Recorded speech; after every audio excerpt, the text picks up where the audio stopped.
ان کا سوال ہے، قرآن مجید میں تصویر کشی کو حرام کہا گیا ہے، یہاں پر جو ویڈیوگرافی ہو رہی ہے اس کی اسلام میں کہاں تک گنجائش ہے؟ کچھ لوگ ٹی وی کو بھی حرام کہتے ہیں، برائے مہربانی وضاحت کریں۔ ایک تو آپ کو مغالطہ یہ ہے کہ قرآن مجید میں تصویر کشی کو حرام قرار دیا گیا ہے۔ قرآن میں کہیں یہ حکم موجود نہیں ہے، بلکہ قرآن میں تو حضرت سلیمان کے بارے میں آتا ہے کہ ان کے لیے جو جنات جو تھے ان کی غلامی میں وہ تماثیل بھی بناتے تھے، مجسمے بھی بناتے تھے، تو مجسمہ سازی بھی حرام نہیں تھی اس وقت۔ اصل میں یہ حدیث نبوی ہے صلی اللہ علیہ وسلم کہ تصویر بنانا اور مجسمہ بنانا جاندار چیز کا وہ حرام ہے۔ اس وقت تک کیمرہ ایجاد نہیں ہوا تھا، بلکہ ہاتھ سے تصویر بنتی تھی۔ جاندار کی تصویر بن رہی ہے تو ہاتھ سے، مجسمہ بن رہا ہے تو ہاتھ سے، تو اس کے تو حرمت پر پوری امت متفق ہے۔ لیکن جب کیمرہ ایجاد ہو گیا تو ایک نئی چیز آ گئی نا، اس میں اختلاف ہو گیا۔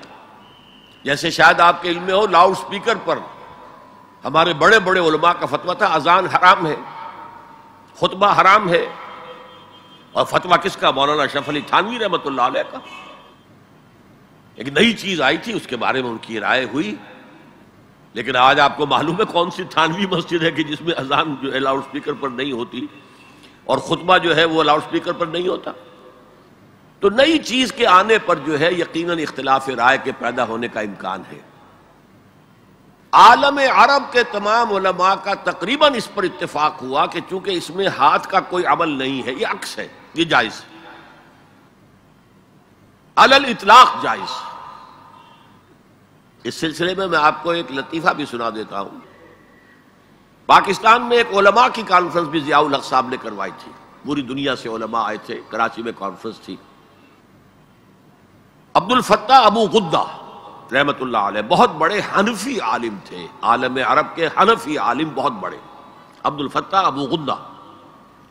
اور یہ اصل میں جو عثمانی حکومت تھی ترکوں کی خلافت والی، اس کے میں جو شیخ الاسلام تھے ان کے شاگرد رشید تھے۔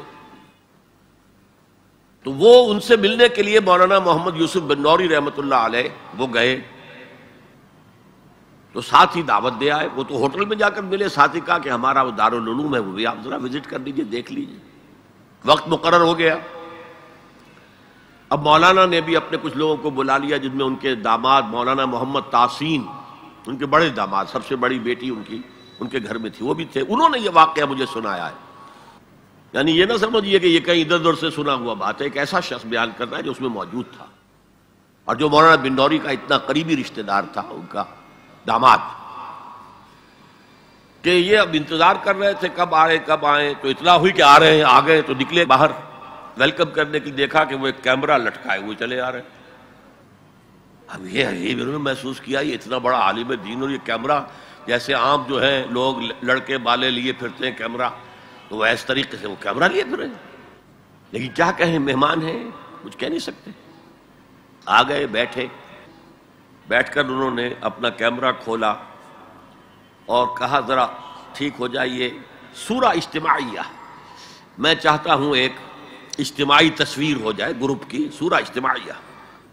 اس پر چیخ پڑے مولانا بن نوری، حرام حرام حرام، ہم نہیں کریں گے۔ انہوں نے کیمرہ تو بند کیا، لائیے دلیل، حرام ہونے کی دلیل کیا ہے؟